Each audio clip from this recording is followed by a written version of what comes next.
This channel is made possible by viewers like you. My viewers, subscribers, and patrons greatly help to keep this channel going. I wouldn't be here today if it wasn't for all of you. Please make sure to subscribe so you don't miss any uploads. And if you'd like to go the extra mile, please check out my Patreon page. For just $1 a month, you'll get access to what I'm working on, previews of upcoming content, and even early videos, along with other tier options for those that are interested. Thank you, and now on to the video.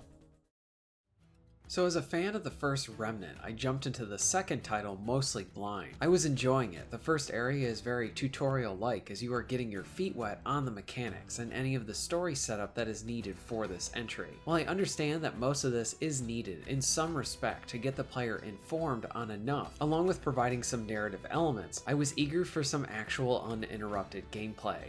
I wanted to be set loose and left to see what I could find, so I was very happy that once I got to start the actual first area, the game instantly became awesome. It was almost like a switch was hit. It was like the developers were like, we need to do all this tutorial stuff, especially for new players, because once the game lets you loose, you're on your own in the best possible way. The mixture of combat, progression, and exploration all keep this game that effectively and almost instantly hooks the player, and it's something that does not let go at all.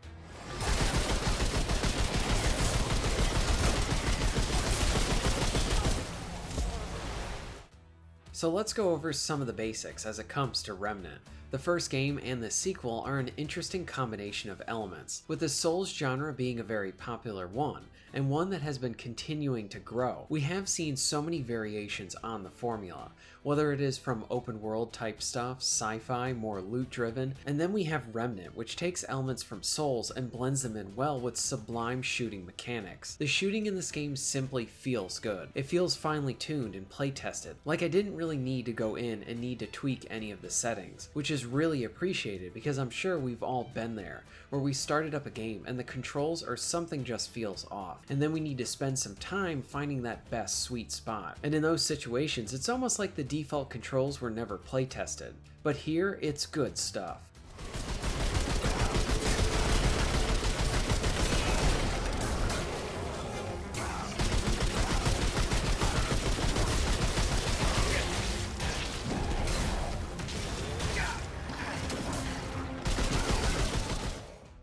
Now as it comes to the Souls-like elements, I think this comes into play with some of the abstractness and some of the less hand-holdy areas of the game. Remnant does explain how upgrading, combat, and the game world operates. You are not left scratching your head like another Souls game, where you might feel like you have no idea what you're doing, or feel like being in a situation where you need to have Reddit on standby to understand things. But rather I feel like Remnant rides a line by incorporating elements from those Souls games into there, especially for the exploration. For example, when you enter the first area, the game is pretty much like, okay, now you're on your own, go have fun. This is honestly great, and something that continues to feel refreshing in an industry, especially with AAA games, that want to lead you by the nose to every area. Remnant is like, here's an area, go see what you can find. Maybe you find supplies to help you upgrade a weapon, or maybe you find something that you can add to your arsenal, or maybe additional trade points. Maybe a path has a set of exciting encounters that leads to a side dungeon, with an interesting set of enemies to fight and discover there. If you really want to get at the heart of Remnant, it's discovery. The abstract nature of those areas are great as well, even down to the dungeons you'll find. The game makes the player ask what happened here, what caused this, and you get a story through a visual means. And it feels player initiated, because you decide to take that path, by not being guided or told explicitly to go there. This allows the player to have their own feeling of ownership of the direction of the game.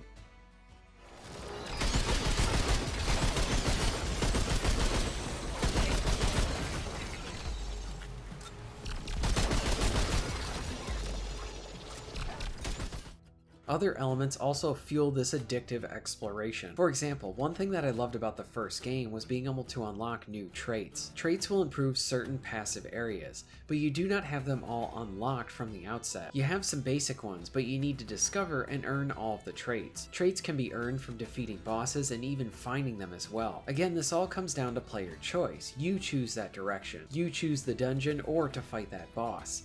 and then earning the trait at the end because of your actions is even sweeter because of how the game operates. Combine this with the random elements of the game where both you and a friend can play the same area and have it be different or even populated with different enemies and side bosses, amplifies that feeling of discovery. And I think much of this is possible, addictive, and achieved through the hands of the player. You go into that area and you honestly have no idea what you're going to find there. I feel like this game was built to provide a wealth of replay value to people who generally do not replay games. For me, I have played through some of my favorite linear titles several times, almost yearly depending on the game. So for me, this replay value is on overload. The wealth of what you can upgrade from your classes to the weapons, armor, mods, and honestly everything means you are always working towards something and getting stronger. But going into the unknown and not knowing what you'll find, with it all feeding back into the progression, means that the gameplay hook here is a compelling one. This feels crafted to give you enjoyable shooting, plenty of upgrades and items and things to earn, and then levels that are begging to be explored.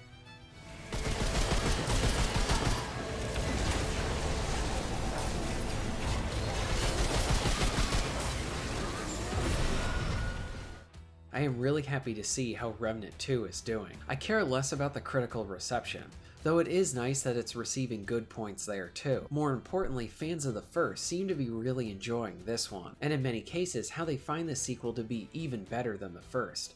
Some even state that this feels like a big expansion pack, or that it's just more Remnant, which I think I might even agree with, and that's not a bad thing at all. When you have something great and then you get more of it, that's not bad. Plus, within its first week, it sold 1 million copies. To have that happen this soon could mean a strong future for more Remnant games. Gunfire Games is a studio that I have a soft spot for. So back on the 360 and PS3, we had 2 excellent Darksiders games from Vigil Studios. This developer had great talent at taking existing elements that were popular at the time and melding things into something new within an interesting setting and art style to have it feel both like a tribute to the gaming genre as a whole and its own thing. For example, it's easy to see elements of the original God of War, Zelda, and even some elements of Diablo in those games. But then when THQ got into trouble, this also caused Vigil to be no more. Thus, 2 studios were created out of that talented group. I love both of them, but one of those is what we know as Gunfire today. They even had a chance to work on another mainline Darksiders entry with the 3rd game. Like with many games from that studio, it was underrated,